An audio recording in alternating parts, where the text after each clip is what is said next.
আমাদের দেশে বিয়ের পরে যদি সন্তান 6 মাসের মাথায় যদি সন্তান হয়, শ্বশুর শাশুড়ি তো দূরের কথা, স্বামীও চিন্তা করে যে এই বাচ্চা বোধহয় আমার না, এত তাড়াতাড়ি বাচ্চা হইল কেন?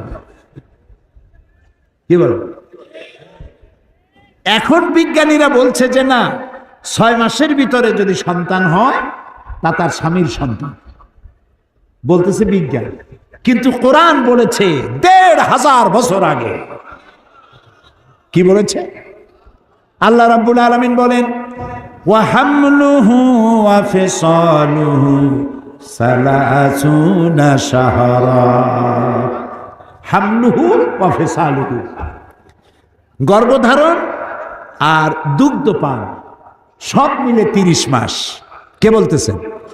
আল্লাহ। সব মিলে কয় মাস? 30 মাস। দুধ খাওয়াবে কয় মাস? হাওলাইনে কামেলাইন, 2 বছর।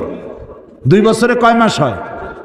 হ্যাঁ, কোন না তাড়াতাড়ি, ও অঙ্কে ফেল করেন না। 2 বছরে 24 মাস। তা আল্লাহ তাআলা আগে কি বলেছেন?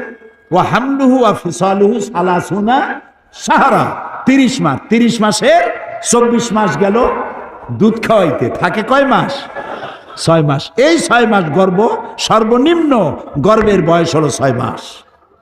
এটা বিজ্ঞান এখন বলতেছে, আর রাসূলকে দিয়ে আল্লাহ বলেছেন ১৫০০ বছর আগে।